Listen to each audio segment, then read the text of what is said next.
中非共和国是非洲大陆中部的一个内陆国家。现今的中非共和国所在地区至少已有1万年历史，其中阿卡人被认为是该地区的第一批居民。在史前时期，因为沙漠化，生活在萨赫勒地区的狩猎采集者放弃了传统的生活方式，开始农耕。非洲油棕的种植大大丰富了当地居民的饮食，并促进了人口的增长。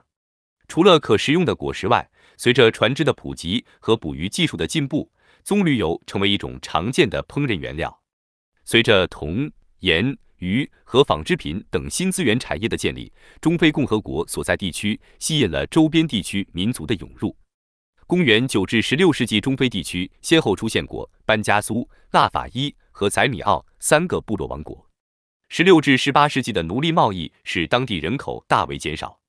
由于缺乏有组织的抵抗，当地人被贩卖到地中海、西亚和美洲。19世纪中叶，来自乌班吉河地区的博班吉人成为中非共和国所在地区主要的奴隶贩子，他们袭击附近的巴亚人和曼甲人。虽然这些袭击在19世纪末基本结束，但它造成了各族群之间持久的紧张关系。1875年，乌班吉河以北的中非共和国领土被拉比·祖拜尔控制。这片领土并没有被祖拜尔控制太久，就被欧洲列强盯上。1891年，该地区沦为法国殖民地。法国建立了一套残酷的统治制度。法国人的想法是剥夺这片土地上所有有用的资源，并将财富运回到法国。当地人被迫在恶劣的条件下无偿工作。1894年，法国将该地区并入法属刚果。6年后，法属赤道非洲成立。其领土包括乌班吉河以北的土地。当时棉花成为首选经济作物，许多劳工被迫进入田地。这些劳工由于无法耕种自己的农场，又得不到主人的报酬，饥荒不久蔓延到整个地区。与此同时，大批乌班吉亚人被强制运送到现在的刚果共和国南部和西部，从事公路和铁路的修建。那里的环境非常恶劣，这为昏睡病和疟疾的流行创造了条件。在此期间，传教士向该地区的人民提供了援助，基督教因此在当地扎根。1903年，中非共和国地区被更名为法属乌班吉沙利领地。1928年，一场大规模叛乱席卷了法属赤道非洲，法国的报复毫不留情，数万人因此丧生。第二次世界大战期间，法属赤道非洲被作为反抗纳粹德国的自由法国武装力量的一个省份进行管理。自由法国武装力量总部就位于现今中非共和国首都班吉。二战结束后，实力大衰的法国开始改变殖民统治策略。为了消解当地争取独立的呼声，法国给予该地区海外领地的地位，但效果并不理想。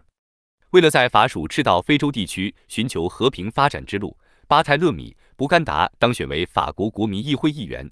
然而，3年后，布甘达因对法国政治感到失望而回到家乡。之后，他创立了黑非洲社会进化运动。作为妥协，法国在1958年12月承认了乌班吉沙里地区为法兰西共同体内的自治共和国。随后，该地区更名为中非共和国。1年后，就任为中非共和国首任总理的博甘达因飞机坠毁而离世。博甘达的表弟大卫·达科随后成为该国第2任总理。1960年8月13日，在非洲掀起独立运动浪潮的背景下，中非共和国获得完全独立，大卫·达科成为该国首任总统。中非共和国虽然独立，但苦于国力虚弱、财政拮据，根本无法组建自己的军队，只能向法国求援。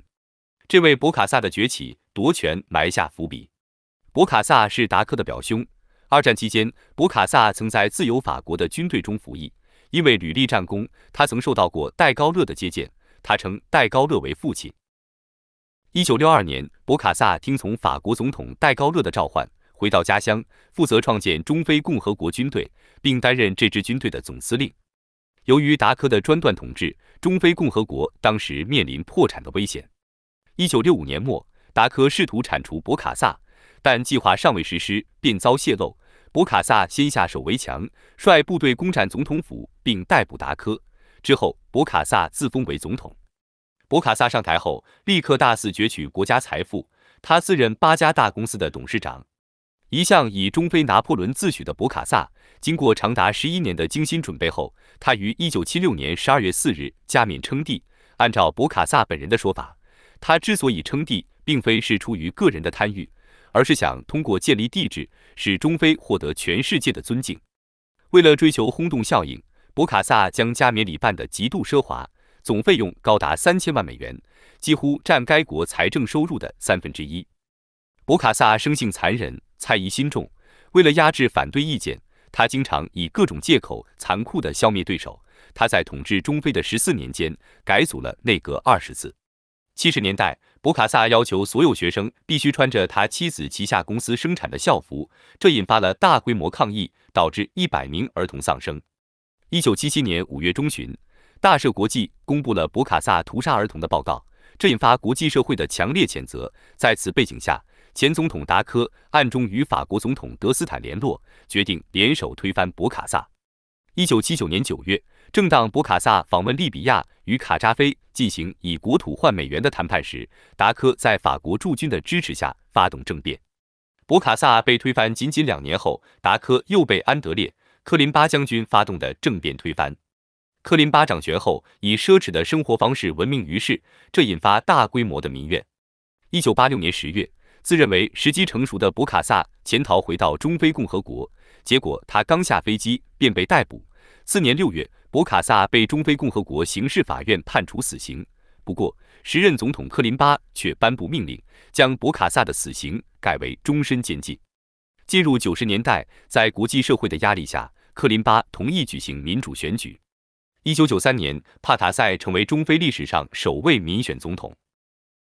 在博卡萨掌权期间，因他是博卡萨正妻的表兄，帕塔塞因此深得博卡萨信任。帕塔塞当选后，中非民主化的推动者认为，帕塔塞此前一直躲在国外，他无权担任总统。但西方国家认为，帕塔塞当选是民主的胜利。帕塔塞掌权后，立刻对反对者展开了清洗。尽管帕塔塞之前的统治者以残暴闻名，但他们大体上维持了中非共和国局势的总体平稳。而帕塔塞上台后，由于他重用来自家乡的亲信，导致该国政局持续动荡。1996年以后，由于拖欠薪资、劳工问题和民族差异，中非共和国武装部队的一些成员连续发动了3起反对帕塔塞政府的兵变，首都班吉更是遭到多次洗劫。尽管在90年代末，帕塔塞与反对派签订了和平协议，但由于缺乏互信，中非共和国军队以族群为线分裂为以帕塔塞为首的北方派与以亚科马族群为代表的南方派。帕塔塞所属的萨拉族源自乍得，它是乍得最大的族群，而亚科马族人口只占中非共和国总人口的4%。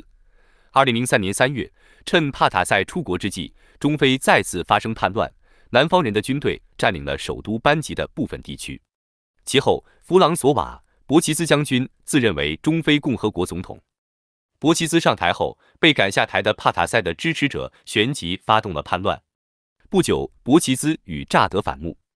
2007年，大多数反叛组织同意放下武器，以换取释放政治犯和加入政府。但是叛军中一些主要由穆斯林组成的势力拒绝与博奇兹政府和解，这些势力组建了塞雷卡联盟。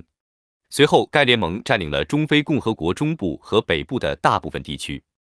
2013年4月，塞雷卡联盟攻占了首都班吉，迫使博奇兹出逃。叛军领导人米歇尔·乔托迪亚随后宣布自己为总统。由于对权力的争夺，塞雷卡联盟很快分崩离析，分裂出来的武装组织被统称为前塞雷卡。前塞雷卡的军队在南部地区对基督徒的杀戮，引发反巴拉卡民兵的成立，他们由基督徒和传统宗教信仰者组成。由此，中非共和国的冲突开始带有宗教色彩。联合国认为，中非共和国实际上分裂为基督教区和伊斯兰教区。如今，中非共和国政府军主要控制着首都和西南地区，中非共和国2/3左右的领土则被其他武装控制。中非共和国经常被学者视为资源诅咒的极端例子。作为自然资源极其丰富的国家，该国钻石、铀、铁、黄金、铜、镍、锰、铬、锡、汞和石灰石储量丰富，并且在北部地区还有石油。中非共和国丰富的自然资源让当地出现了武装企业家，他们利用教派分歧划分出个人领地，从非法矿产和木材贸易中敛财。这些资源不仅刺激了各派别相互残杀，而且吸引了邻国的注意。2015年以来，中非共和国西部出现了由少数民族富拉尼人组成的3·2武装组织。中非共和国内部各种武装力量的兴起，大多是以暴制暴的产物。来自乍得、乌干达、苏丹和刚果等国的反政府武装，进一步搅乱了中非共和国的局势。新势力的介入，让本就混乱的局面变得更加扑朔迷离。2016年2月，在国际社会的监督支持下，中非共和国举行大选，图瓦德拉当选为总统。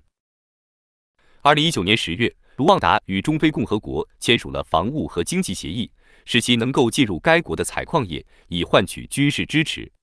目前，中非共和国总统和首都仍然受到政府武装部队、联合国维和特派团以及卢旺达的保护。然而，分裂国家的宗教、种族、经济和政治分歧，意味着冲突任何一方都不太可能迅速占据主导地位。由于时局的动荡不安，中非共和国的经济发展极其缓慢，直到今天依然未能摆脱赤贫状态。国民经济的一贫如洗，导致该国民生艰难，并给社会保障工作带来难题。